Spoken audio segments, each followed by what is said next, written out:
जायसवाल और तारकिशोर जायसवाल हैं, दिलीप जायसवाल, रमा देवी जायसवाल, इन्हीं की जाति का जायसवाल मोहन गुप्ता कलवार जाति का आ जाएगा, इसलिए वोट दे देना है।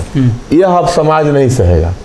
इसलिए जहां सम्मान मिलेगा, जहां सहूलियत होगी, जहां कैंडिडेट अच्छा होगा, दोनों छले हुए, ठगे हुए लोग, ठगाए हुए लोग एक साथ मिल करके और कुढ़नी की दशा और दिशा को बदल मुकेश नीलाभ के साथ जुड़ेगा और नीलाभ कुमार की जीत सुनिश्चित होगी। आज के दिन में हम दावा कर सकते हैं। खबर तो जब मुकेश सहनी एक वोट बैंक लेकर आए हैं, हम लोगों का अपना वोट है, इसके अलावा ये दोनों वोट मिलेंगे तो बाकी के भी वोट स्वाभाविक रूप से खुद मुजफ्फरपुर में कैंप करके सारे चुनाव संचालन के बिंदुओं पर नजर रखूंगा। मुजफ्फर न केवल नीलाभ कुमार का समर्थन करता है, बल्कि पूरी ताकत से नीलाभ कुमार भूमिहार ब्राह्मण सामाजिक फ्रंट की प्रदेश की जो कोर ग्रुप है उसकी बैठक और कुढ़नी और मुजफ्फरपुर के सभी संगठन के प्रमुख साथियों की बैठक समर्थन करना चाहिए जो वीआईपी के उम्मीदवार है। और उसके बाद प्रेस कॉन्फ्रेंस करके मुकेश सहनी बी टीम के रूप में क्या काम कर रहे हैं। जब सहनी का वहां टिकट काट दिया 6-7 बार, 4 बार तो साधु शरण शाही एमएलए रहे, उसके अलावा वहां 2 बार और 52-57 में विधायक रहे। बिहार में उपचुनाव ने बिहार में राजनीतिक समीकरण, सामाजिक समीकरण को बदलने की कोशिश की है। जातीय फैक्टर काफी अहम हो जाता है और ऐसे में मोकामा गोपालगंज के चुनाव के दरमियान भी जाति का फैक्टर चला और उसके पहले बोचहा में जो उपचुनाव हुए उससे शुरुआत हुई। सीधा समझ सकते हैं कि भारतीय जनता पार्टी के लिए अब दिन अच्छे नहीं गुजर रहे हैं। लगातार उनका कोर वोटर छटकता जा रहा है। बात भूमिहार ब्राह्मणों की जाए तो उस समाज के कई नेता खुले मंच से भाजपा का विरोध करते हुए नजर आ रहे हैं। ऐसे में भूमिहार ब्राह्मण सामाजिक एकता फ्रंट के कार्यकारी अध्यक्ष सुधीर जी हैं। पहले भारतीय जनता पार्टी के संगठन में काम कर चुके हैं, संगठन महामंत्री रह चुके हैं। इनका विरोध समाज के हक को लेकर है। सुधीर जी, फिर से एक बार वहां पे आप लोगों के समाज की जो बहुलता है वो ज्यादा है। मुजफ्फरपुर क्षेत्र भूमिहारों की राजधानी कही जाती है। ऐसे में वहां से प्रत्याशी तो उतारे गए हैं अलग अलग समाज के, लेकिन मुकेश सहनी ने भूमिहार समाज के प्रत्याशी को दिया है। क्या लगता है, कैसी परिस्थिति है? आप लोगों ने समर्थन भी किया है उन्हें। देखिए, कल हम लोगों ने भूमिहार ब्राह्मण सामाजिक फ्रंट की प्रदेश की जो कोर ग्रुप है उसकी बैठक और कुढ़नी और मुजफ्फरपुर के सभी संगठन के प्रमुख साथियों की बैठक कल बुलाई थी मुजफ्फरपुर में। और उसमें एक स्वर से एक आदमी भी उसमें दूसरा लाइन नहीं लिया। सारे लोगों ने कहा कि हम लोगों को नीलाभ का समर्थन करना चाहिए जो वीआईपी का उम्मीदवार है। और उसके बाद प्रेस कॉन्फ्रेंस करके हम लोगों ने घोषणा कर दिया कि भूमिहार ब्राह्मण सामाजिक फ्रंट न केवल नीलाभ कुमार का समर्थन करता है, बल्कि पूरी ताकत से नीलाभ कुमार की जीत कैसे सुनिश्चित हो इसका भी प्रयास करेगा। इसके लिए हमने तात्कालिक रूप से चुनाव संचालन समिति फ्रंट के कार्यकारी अध्यक्ष पूर्व मंत्री अजीत कुमार की अध्यक्षता में कार्यकारी इस संचालन समिति बनाई है, जिसकी घोषणा हम लोग कर चुके हैं कल। और उसमें वो अस्थायी रूप से वहाँ रह करके, मैं भी खुद मुजफ्फरपुर में कैंप करके सारे चुनाव संचालन के बिंदुओं पर नज़र रखूँगा। कुढ़नी के लोगों से और फ्रंट के पूरे बिहार के साथियों से कैसे समन्वय हो, कैसे टीम वहाँ घूमे, कैसे गांव-गांव में जाकर लोगों से संपर्क करे। और हमारे समाज का ऐसे भी दायरा बहुत व्यापक है, सामाजिक सरोकार बड़ा रहता है। हर जाति और धर्म के लोग इस समाज से जुड़े हुए हैं, सौहार्दपूर्ण व्यवहार और वातावरण रहता है। तो जब मुकेश सहनी एक वोट बैंक लेकर आए हैं, हम लोगों का अपना वोट है, इसके अलावा ये दोनों वोट मिलेंगे तो बाकी के भी वोट स्वाभाविक रूप से नीलाभ के साथ जुड़ेगा और नीलाभ कुमार की जीत सुनिश्चित होगी, आज के दिन में हम दावा कर सकते हैं। खबर तो ये आ रही है कि वहां भूमिहार वोटरों को काटने के लिए नीतीश कुमार ने कई नेताओं को आगे किया है कि भूमिहारों का वोट कटेगा तो भाजपा हार जाएगी। नीतीश कुमार ने किसको आगे किया है? हमने खबर मुझे किसी व्यक्ति के बारे में पूछी तो मैं बता सकता हूँ। खुद तो मुकेश सहनी पर ही आरोप लग रहा है कि नीतीश के बी टीम के रूप में काम कर रहे हैं। देखिए, ये सारी चीज़ें जो है परिस्थिति के अनुसार लोग लगाते रहते हैं। और मुकेश सहनी बी टीम के रूप में क्या काम कर रहे हैं? जब सहनी का वहाँ टिकट काट दिया, वहाँ के सहनी एमएलए थे, उसका टिकट काट दिया और कुशवाहा को उन लोगों ने दिया है, तो स्वाभाविक रूप से सहनी वोटर में नाराजगी होगी ही। और मुकेश सहनी ऐसे भी प्रयोग कर रहे थे, बिहार में कर रहे हैं, तो उस प्रयोग के तहत उन्होंने अपना कैंडिडेट वहां दिया है जी। और इससे उपयुक्त कैंडिडेट कोई हो नहीं सकता था। भूमिहार वहां से आज़ादी से लेकर और 1990 तक 6-7 बार, 4 बार तो साधु शरण शाही एमएलए रहे जी। उसके अलावा वहां 2 बार और 52-57 में विधायक रहे, तो विधायक वहां होते रहे। भूमिहार एक बड़ा फैक्टर वहां है जिसको कि किसी दल ने इधर रिकॉग्नाइज नहीं किया था। आज मुकेश सहनी ने भूमिहार उम्मीदवार दे करके एक विकल्प दिया है भूमिहार समाज को कि आप आइए, हम भी कहीं छले गए हैं, आप भी छले गए हैं, दोनों छले हुए, ठगे हुए लोग, ठगाए हुए लोग एक साथ मिल करके और कुढ़नी की दशा और दिशा। आप भी मानते हैं कि मुकेश सहनी छले हुए हैं, ठगे हुए हैं? निश्चित रूप से जो व्यवहार हुआ मुकेश सहनी के साथ, वह व्यवहार गलत था, वैसा व्यवहार नहीं होना चाहिए था। वहाँ की परिस्थिति आपने देखी, आप घूमकर भी आए हैं। भारतीय जनता पार्टी की तरफ से भी भूमिहार नेताओं को कैंप कराया जा रहा है। ललन सिंह खुद कैंप कर रहे हैं। ललन सिंह और भाजपा दोनों जो दल हैं, दोनों गठबंधन के भूमिहार नेताओं का वहाँ विरोध हो रहा है। आखिर क्या कारण रहा कि भूमिहार समाज सभी दल के नेता का विरोध कर रहे हैं, तो किस तरफ जाएंगे? देखिए, 2000 के विधानसभा चुनाव के बाद इस समाज में एक बड़ी तेजी से सरगर्मी आई है जी। और एक चिंतन की धारा चली है कि हम लोग क्या ऐसे ही अपना अस्तित्व मिटा करके दूसरे लोगों को मजबूत करते रहेंगे? हम किसी के अंध विरोध में और किसी की अंध भक्ति में अपने आप को बर्बाद करते रहेंगे? यह बड़ी तेजी से यह भावना लोगों में जागृत हुई है और इसकी यह जो हम लोगों ने जो फ्रंट बनाया उसी का यह परिणाम है। हम लोग पूरे बिहार में जन जागरण अभियान चलाए, लोगों के बीच में गए, पटना से लेकर के और जिला स्तर पर मीटिंग किए, कई गांवों में मीटिंग किए, बड़े बड़े गांवों में। और आज पूरे बिहार में समाज का यह सोच बनी है कि हम किसी की अंधभक्ति में नहीं चलेंगे और ना हम किसी का अंध विरोधी बन करके भयादोहन के शिकार होंगे। कहा तो ये भी हमारा भयादोहन हो रहा है जी, फलाना आ जाएगा इसलिए वोट दे देना है, यह अब समाज नहीं सहेगा।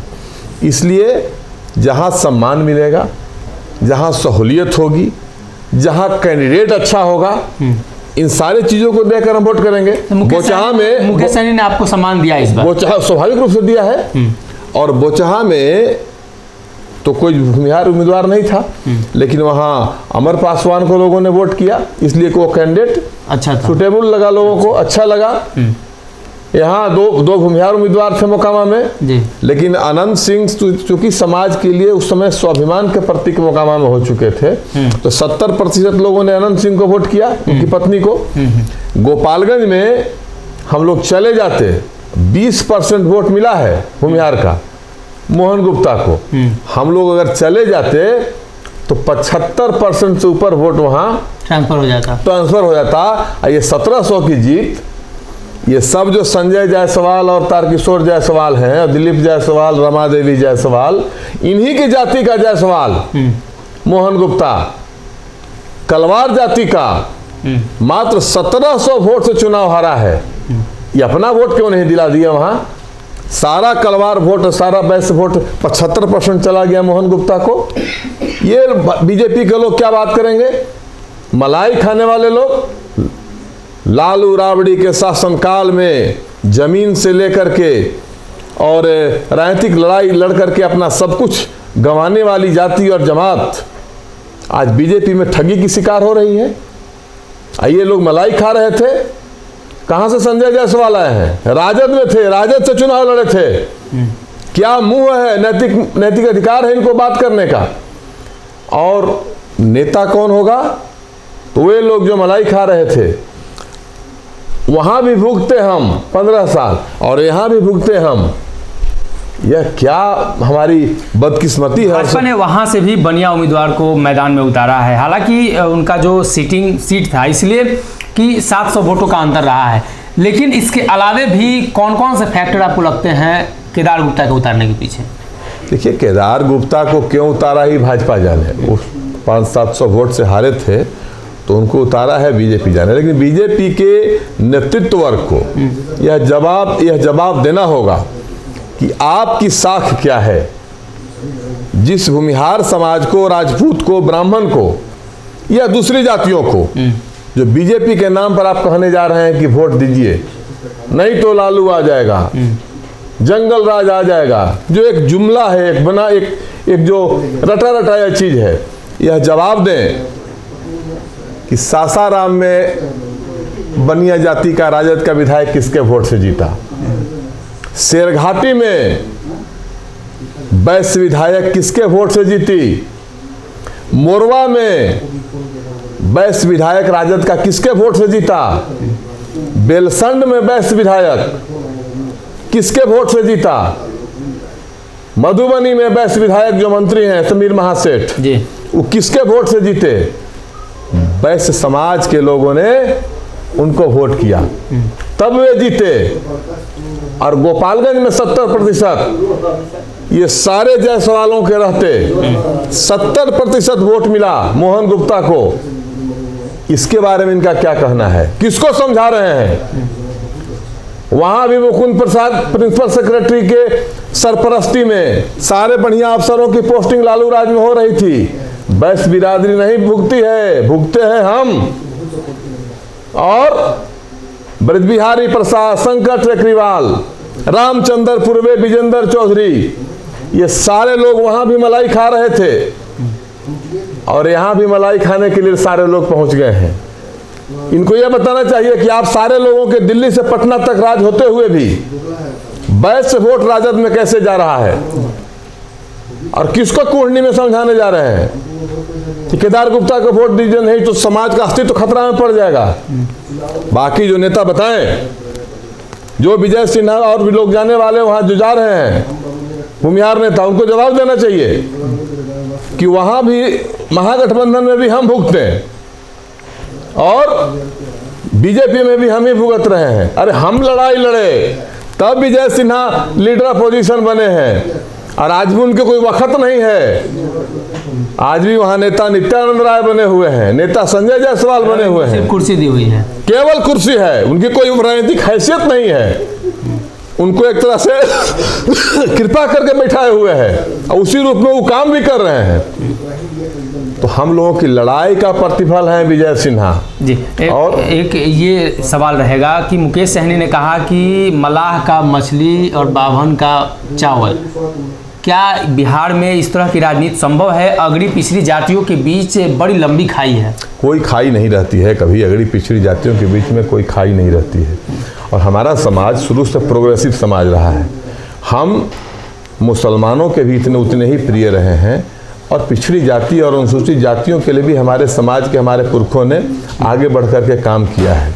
जमींदारी के खिलाफ लड़ाई, किसानों की लड़ाई, मजदूरों की लड़ाई, समाजवादी आंदोलन, साम्यवादी आंदोलन और देवघर मंदिर से लेकर विश्वनाथ मंदिर तक अनुसूचित दलितों को प्रवेश कराने के लिए हर प्रकार के आघात सहने का काम डॉक्टर श्री कृष्ण सिंह और राजनारायण जी ने किया था। हम और मुसलमानों को अगर बिहार में किसी ने सर्वाधिक संरक्षण दिया तो हमारे समाज के लोगों ने दिया है। आप एक भी दंगा नहीं कह सकते हैं कि किसी ब्राह्मण, भूमिहार, राजपूत के खिलाफ कहीं दंगा, मुसलमानों से कोई लड़ाई हुई हो।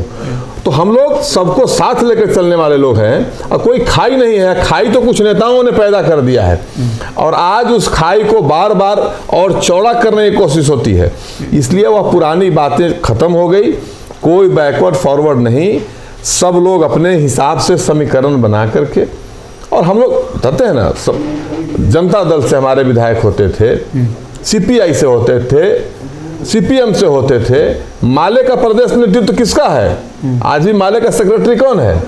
सबसे अधिक जिससे लड़ाई है उसका भी सेक्रेटरी भूमिहार है जी। तो देखिए ये जाति बड़ी प्रोग्रेसिव जाति है, बहुत प्रगतिशील जाति है, और अगली पिछड़ी के फेरे में हम लोग नहीं पड़ने वाले हैं। अब वह चीज़ जो हम लोगों को बेवकूफ़ बना करके लड़ाया गया, वह लड़ाई समाप्त हो चुकी है, और यह समाज उसमें जो है आहुति नहीं बनेगा जी। इसलिए माछ भात और फलाना वो सब चीज़, चूड़ा दही, उस सब विषय में मैं नहीं जाता हूँ। मेरा कहना है कि हम अब उपयोग की वस्तु नहीं बनेंगे। जहाँ सम्मान मिलेगा वहाँ हम लोगों का समर्थन जाएगा। और नीलाभ को मुकेश सहनी ने वहाँ लड़ाया है। निषाद समाज का भी अच्छा वोट बैंक है वहाँ। नीलाभ का भी अपना व्यक्तिगत और खानदानी प्रभाव है। उसके जो दादा थे साधु सरन शाही, उनका समाज के सभी वर्गों में प्रभाव था। नीलाभ भी दिन रात मेहनत करता है समाज में, हर जाति में जा कर के, गाँव में, और लोगों के बीच में लोकप्रिय है। उसका अपना भी एक वोट बैंक है जी। और जब हम लोग यूनाइट होकर के उसके पक्ष में वोट करेंगे तो निश्चित रूप से वह सीट उसकी निकलेगी। समाज के दूसरे वर्ग के लोग भी जो दोनों उम्मीदवारों से उबे हुए हैं, क्योंकि दोनों को लोगों ने देख लिया, दोनों बारी बारी से वहाँ विधायक रहे हैं और दोनों से लोग उबे हुए हैं। कहीं न कहीं सब लोगों का जो है एंटी इनकम्बेंसी है दोनों का। नीलाभ का कोई एंटी इनकम्बेंसी नहीं है। तो जो लोग उबे हुए लोग रहेंगे, न्यूट्रल लोग हैं, फेंस सीटर लोग हैं, वे नीलाभ कुमार को समर्थन करेंगे और उसकी जीत सुनिश्चित होगी जी। तो विकासशील इंसान पार्टी ने एक भूमिहार प्रत्याशी को वहां से उतारा है, और जो वहां का समीकरण है वो बिगाड़ सकता है। खासतौर पे भारतीय जनता पार्टी के वोट बैंक में बड़ी सेंधमारी बताई जा रही है, और जदयू को भी नुकसान होगा। ऐसे में मुकेश सहनी का भी दावा है, और भूमिहार ब्राह्मण सामाजिक फ्रंट ने भी समर्थन किया है। चुनाव का इंतजार करना होगा। फिलहाल इस खबर में अगर ये वीडियो पसंद आई और वह बिहार के राजनीति और बिहारियत से सरोकार रखेनी तो सब्सक्राइब बटन दबा के चैनल के सब्सक्राइब कर ली। ओजे एगो घंटी बा, ओकरा बटन दबा देला से कुल सटीक और मारक खबर रुआ मुफ्त में मिल जाई। अगर रुआ पत्रकारिता के हमनी के नया प्रयोग में सहयोग कर चाहतानी तो ज्वाइन बटन दबा दी। पेटीएम नंबर नोट कर ली 9386816700। धन्यवाद।